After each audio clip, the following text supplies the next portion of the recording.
So the objective of this session is really going to explore entrepreneurship and how can we look at entrepreneurship from a mindset perspective, from a skill set perspective, and also how can we potentially give students the opportunity to be entrepreneurial in learning, as well as have opportunities for entrepreneurship in school and then build their capacity to potentially be entrepreneurs after they leave school.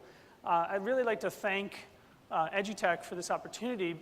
At the Center of Innovation in Singapore American School, we actually have created a startup within a school. And as you can imagine, there's a lot of challenge in that. And one of the things that we have found that's been most beneficial is bringing in experts, professionals, academics to work with teachers and students to do what we call cross-industry pollination. So that's hopefully what's going to happen today. We're going to get perspective on how we can, in a sense, better cross-pollinate entrepreneurship into the school setting. Also, I'd really like to thank our panel. As we say, entrepreneurship involves a lot of risk and potential failure. I think we're all taking a risk coming up here. There is no script. We have not done any planning beyond a couple questions, and we really want this to be organic and fluid, and we hope that it's purposeful and practical for all of you. So without any further ado, I'll introduce Aseem Thakur in the middle. He is the founder of GIVOLA Asia. Kegan at the end. He is the founder of Spartan Sports. And Debra, who is the founder of Society Staples. I'm not going to do a significant introduction. What I'd rather do is allow them to introduce themselves briefly. And I'm also going to give them a challenge. I'm going to ask them to give us about a 60-second pitch on why they consider themselves entrepreneurs. So can we start with Kegan? Hi. So basically, Spartan Sports, we sell and retail sports equipment through our online store and vending machines.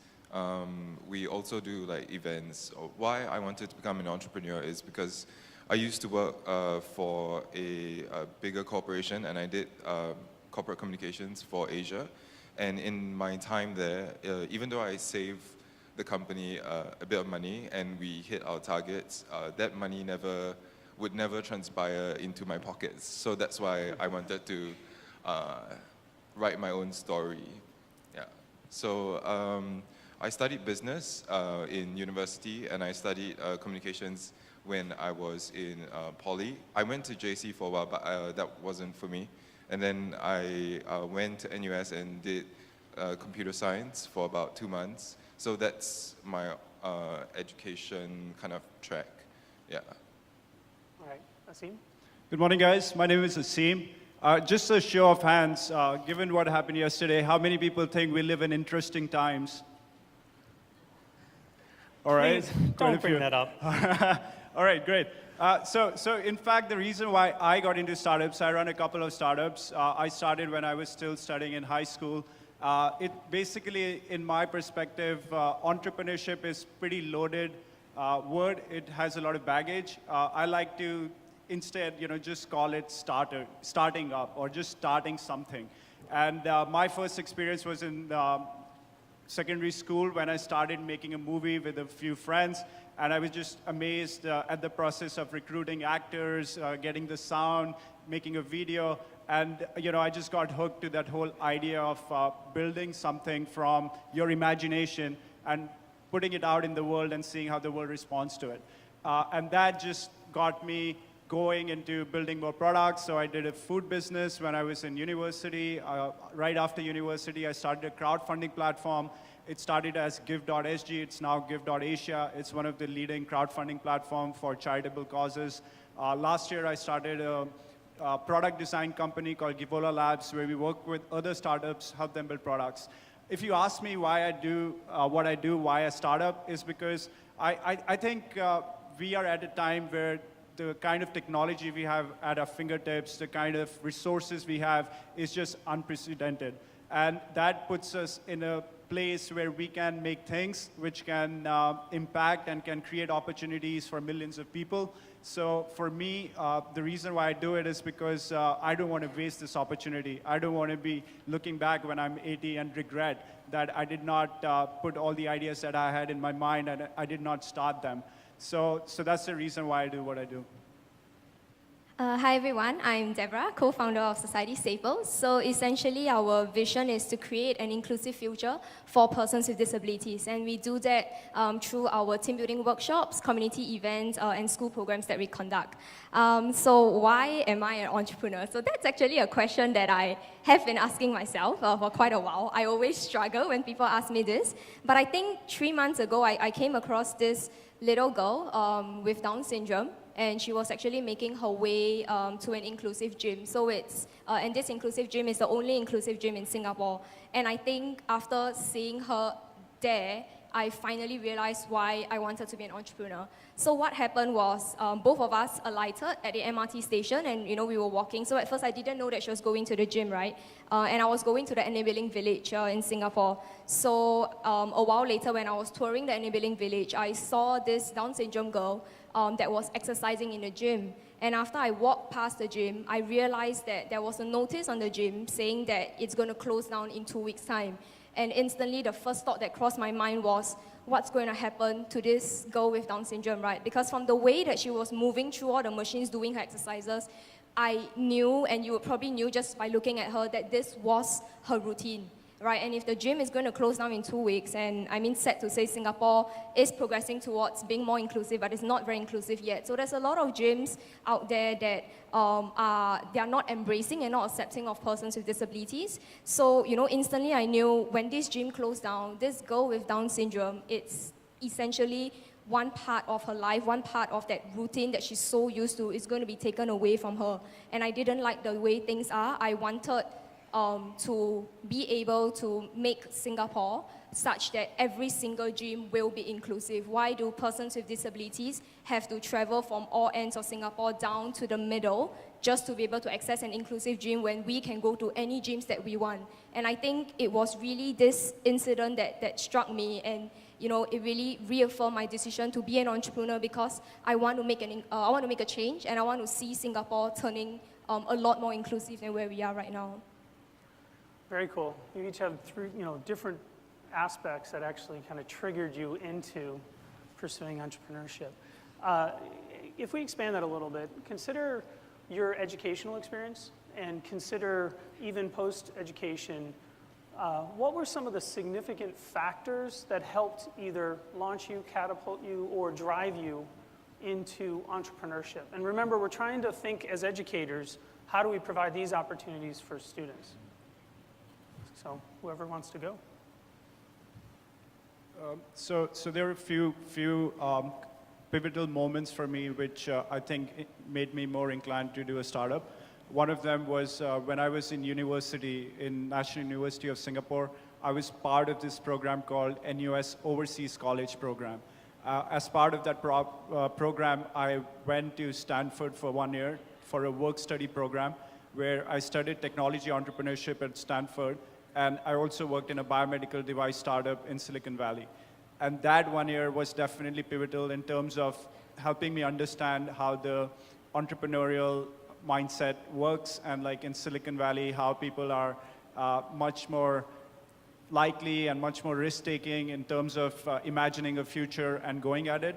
So that was definitely one of the key chapters for me, where it just opened the way I thought about the world. Also, mentors have played a big part in me becoming an entrepreneur. I have lots of mentors who've been super successful in building companies and having successful exits. So having those people in your network definitely gives you the confidence and gives you the belief that it's not something which only some people can do, but it's something, if you're willing to put in the time and if you're willing to put in the hard work, which is insane, you can succeed. So those were the two big moments for me. Apart from that, I think in university, when I was studying in University of Singapore, National University of Singapore, I was doing a lot of side projects. I was working on a lot of ideas of my own. And I think having those experiences while I was in university gave me the confidence that when I graduated, I did not look for a job. I started my own company right away. So it was a bunch of those instances that helped me. So you touched on a ton there.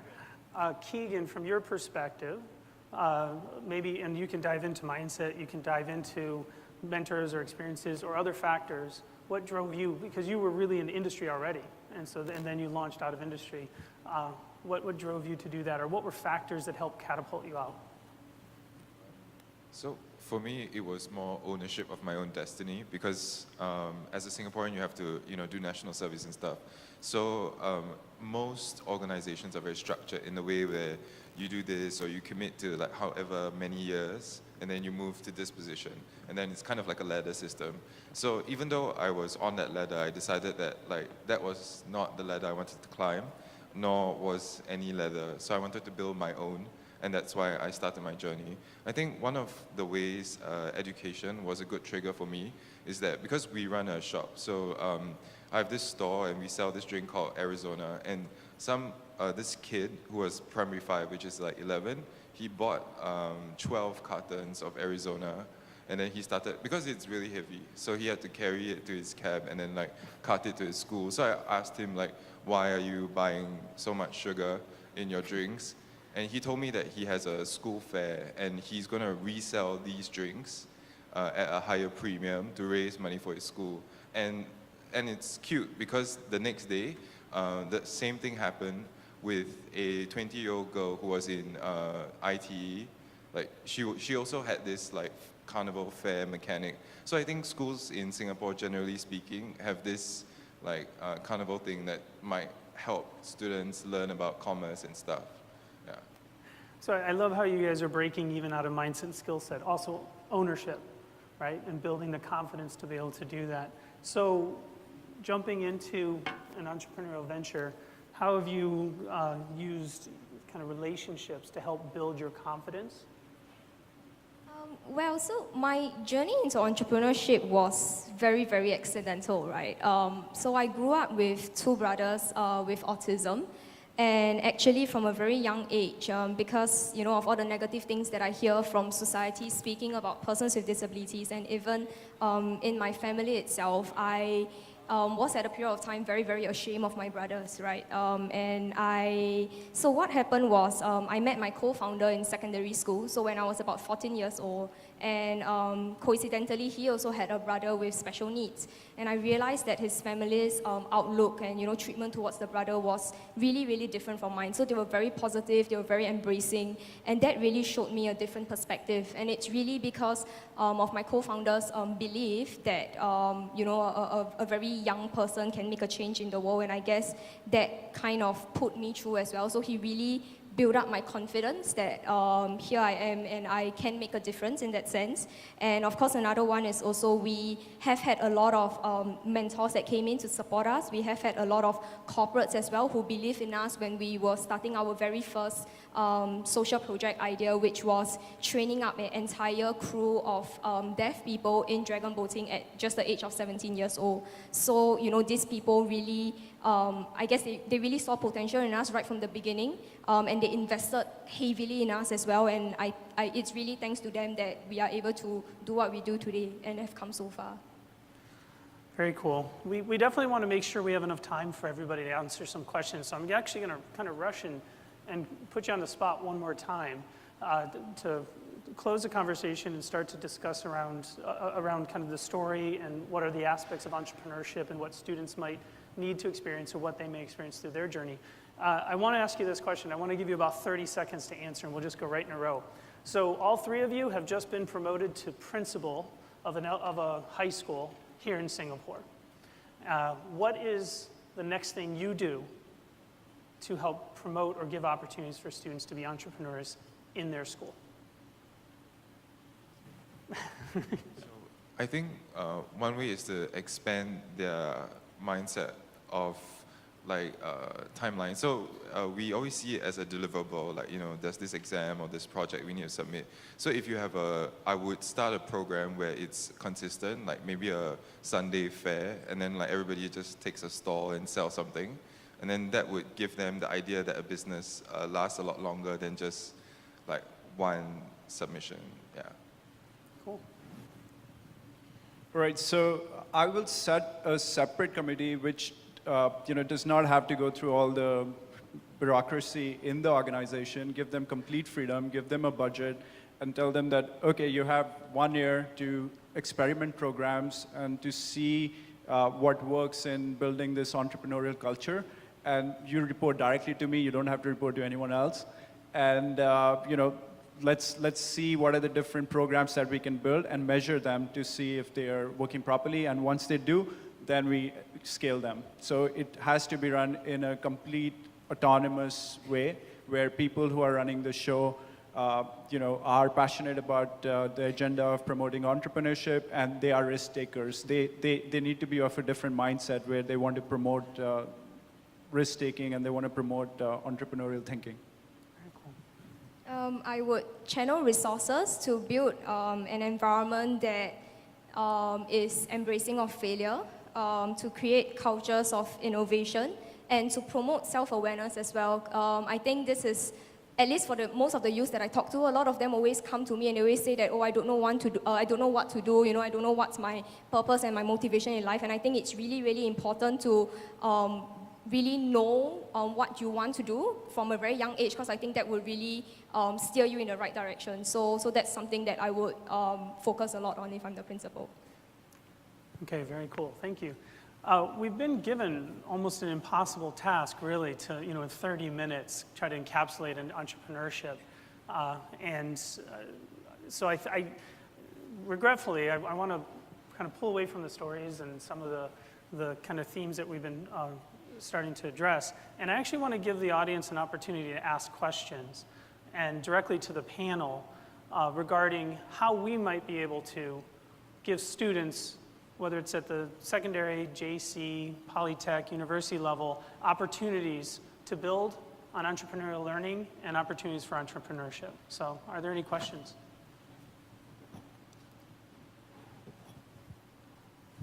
We can continue talking up here. That's...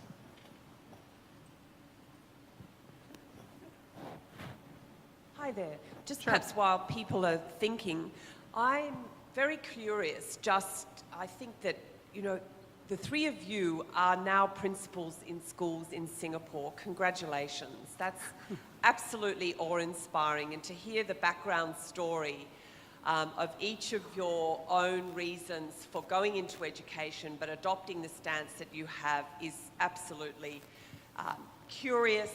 It's imaginative and it really appeals, so thank you. So if you had to have a top 2 for stepping into this space as schools, because we hear a lot about this in Australia, and entrepreneurial is sort of the word that sort of just rolls off the tongue of many educators and people from outside education. What is your top 2 tips, if you like, in terms of stepping into that space? So I'd love each of you to give that, and that way we have 6 tips. Okay, one thing which I would say is running a startup is super, super hard and super, super difficult. There's a lot of frameworks that you need to be aware of right from the beginning of getting the right idea, forming the right team, scaling it, executing it. So one tip would be, when you're thinking of promoting entrepreneurship, make sure you get someone who's experienced in entrepreneurship, or even better, an accelerator or investor or an incubator who has seen multiple ideas, who does know what startups have an issue with. So it would be great to get some expert advice or some partners who are going to work with students to help them grow their ideas. So one approach would be just to get those experts. The other one would be a more kind of lightweight approach where you just do things like business plan competitions, you do things like hackathons, where you have different students form teams and attack ideas over a 24-hour period. So those are, and also like inviting entrepreneurs, maybe alums, or even like, people from the local space to share about their journey, to share about, what got them to build the products and the ideas that they're building. So I think it's just about talking about the entrepreneurship and talking about it more, so that students at least know that, here are some ways in which they can get involved in the startup ecosystem if they choose to. Yeah, I think for myself, I share similar opinions with Aseem. I think for myself as well, the first tip would be you have to be comfortable with the uncomfortable. I think the person that's steering this entrepreneurship unit in the school really must not be afraid of taking risks and really taking that leap of faith to try something that is extremely new. They have to be supportive of students' ideas, but yet also be firm enough to tell them the difference between whether they're being a little bit too idealistic at this current moment, right? And try and ground them and steer them to the right direction. I think another one is also this person must be able to both problem find and problem solve. I read one article somewhere that saying that a lot of the times Asians especially, we are very, very good at problem solving, but we are not that good at problem finding. And if you cannot even accurately define a problem, then how would you be able to effectively solve it, right? So I think this is something that I would also focus a lot on. My two tips are building financial literacy and also identifying your assets. So a lot of people that run a startup, like maybe they don't have a good appreciation of their assets, liabilities, their expenses, and just overall their P&L. So that usually leads to failure. And then second of all, when you identify assets that you have, like a kid won't really understand what assets he or she has. Like maybe a skill is an asset that he has not figured out could be used, like music or whatnot. So financial literacy and identifying your assets. If we don't have another question, I'd like to actually ask one myself. Oh, sorry, we have a question. Yep.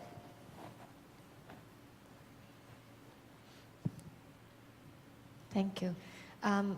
Actually, I would like to request that you verbalize for me, why is entrepreneurial learning important? Because in my mind, am I just thinking that I want to encourage students to experiment, to accept failure, and is being an entrepreneur and being an employee completely mutually exclusive? Can I bring some entrepreneurship into my, and yet be an employee? What does it mean for me? So yeah, please help me, thank you. So I think your question was, we're looking as a school to prepare students to be employees, but we're also talking about having them become more entrepreneurial. So if you were to employ a student coming from a school who has that entrepreneurial mindset, skill set, what does that mean for the company? Is that the question? All right. Well, I think for me, definitely not every single person should be an entrepreneur, right? But instilling that kind of entrepreneur mindset is very important. So I think throughout my journey, it's taught me values like, great determination, risk-taking, and I think all these values really see you through life. And I think, if we can empower every single student with such values and equip them with the skill sets of an entrepreneur, they can become a catalyst for change, whether they are inside or outside the organization. And it teaches young people and encourages them to think out of the box as well. So, that really creates different opportunities, and it will stimulate the economy as well, because more and more innovative and new forms of businesses and ideas starts coming up.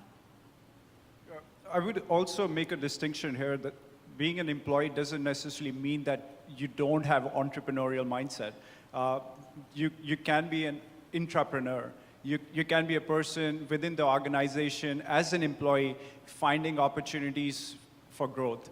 And that is a huge asset for any company to have people with that entrepreneurial mindset who are constantly finding ways to improve the product, improve the value, improve the workspace.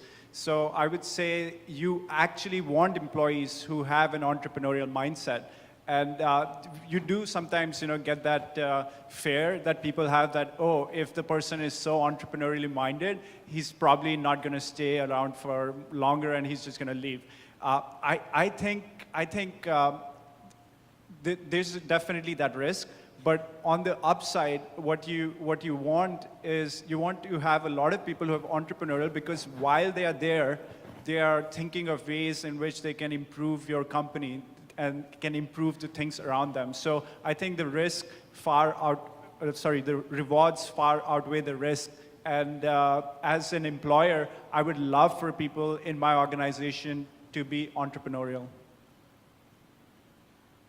I think when you help your students appreciate as people, you don't make the preconceived notion of whether they will be an entrepreneur or an employee, because at the end of the day, it's their life, their decision.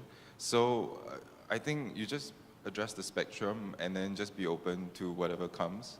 Yeah. And I think I want to chime in here, because I coordinate a startup within a school. And so we're doing a lot of what they're talking about right now on the ground. And what has been most surprising to us is when we give the students the opportunity to jump in at something they're interested in, and we allow them to really build ownership of their learning, we teach them the skills of working and interacting with people, and we ask them to take risks, we're finding that the students turn it back around and they own the school more. We're actually inculcating ownership in our school with our students that we've never seen before. And then talk about innovation, they want to stand, sit, talk right next to teachers and discuss how they can improve their school, and we're actually seeing a greater culture of innovation take place.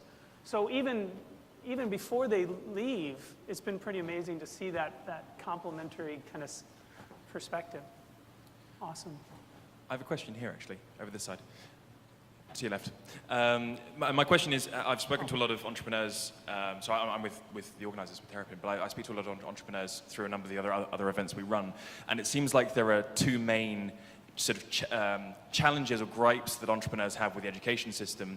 The first is a lack of teaching of hard skills, and the second is a lack of teaching around mindsets.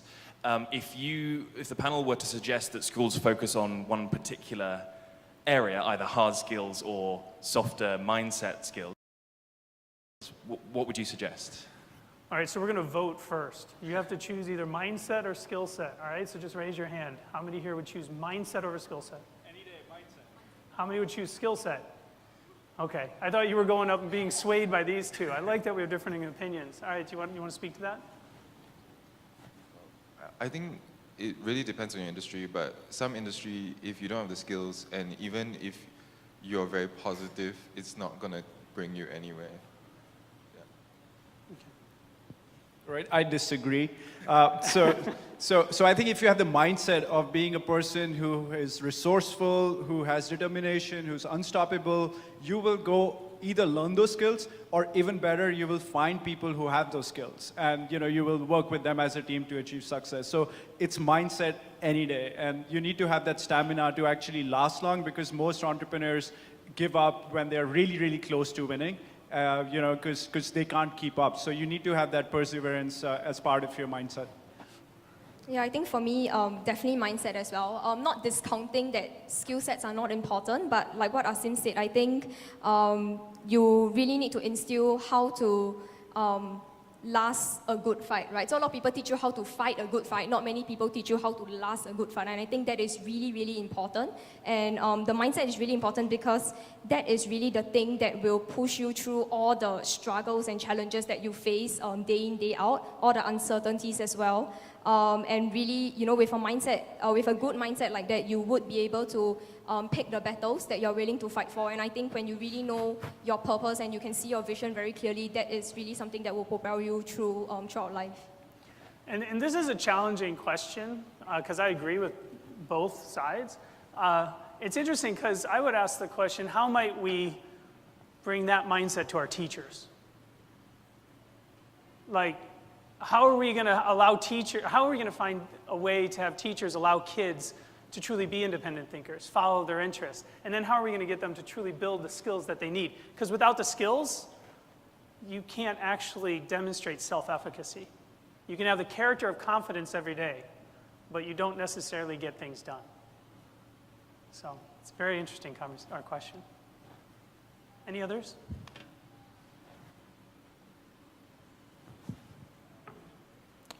Oh, we've run out of time. Hi, I'm Li Kwang from Ministry of Education. Oh. Okay, there's one group of people, if you are principals, you definitely have to deal with, and that is our parents. At the end of the day, Singapore is a centralized system, and exams, big deal. Tuition, big time business. How, if you are the principal of a school and you want to introduce all these things, which a lot of parents think are just, peripherals, how are you going to persuade parents? Thank you. I'm glad I don't have to do that, but because I'm not in your shoes, I can give advice, which may or may not apply. Anyways, I think we are really really realizing that the world order is changing. Companies used to be in existence, on S&P for 75 years. Now we are seeing companies, become the top, and like within 2 years, 3 years, they're gone. So we are living in a world which is going to be super ambiguous and super volatile, super chaotic. So the risk here is that you end up having students, or you end up having people who are very structured, and they are not looking at the world in a more dynamic way. They are not trying different things. So it's really something which I think educators have a role to do, to educate parents as well, that the skill set that you want to be teaching students is the ability to learn new skills, and that's the skill set. If you said that there's a predefined skill that students can learn and then it's going to help them throughout their lifetime, I wouldn't agree with that. So I think there is some work to be done in letting parents know that the workforce and the kind of life that they were part of is kind of completely different from what the students are going to have. Like yesterday, we were talking about how jobs are going to be less about functional roles. It's going to be more about project-based, and we're already seeing that. So we need to be thinking about how do you educate parents that the skill sets that they had might not be as relevant for their kids. Yeah, I think to add on just a bit, change is definitely progressive, right? So it's definitely not if I'm, appointed principal, then the next day I'll just change the entire system, because that will be way too chaotic. And I think parents, I'm starting to see, at least, from Straits Times articles and other news platforms, that they're also starting to realize that, right, there is not so much of a emphasis on academics anymore. Right now, parents are also exploring, other options like innovation, creativity, giving them the extra curriculum sort of like skill sets, the softer skills. So definitely we are progressing in that direction. And I think, through time, we can shift that kind of mindset and our culture experiences as well. So it will take time and it's progressive, but I think right now what we can do, like what Aseem said, is to educate parents and draw out all these examples and case studies to show them that there is a benefit to not just focus on academics, but the other softer aspects of skill sets as well. I think parents generally want their kids to do well, so the most tangible metric for them is grades. So like how many A's my kids have, so on and so forth. So if you can just show them that there is another relatable, tangible metric of like equity in a skill.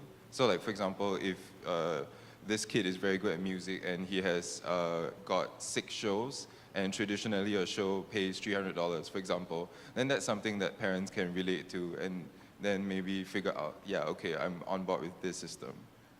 And I love you brought that back to the assessment factor, because anybody who administers large-scale tests exerts extreme control over the school in many ways, because you're targeting the learning for the student. And so if that testing somehow reoriented itself more towards skills and mindset and that project-based stuff, that might have some significant impact. I know we're running out of time, and I just want to thank our panel. Thank you so much for coming up and sharing your stories, sharing your insight, and hopefully having impact on what's happening here on the ground in education. Thank you.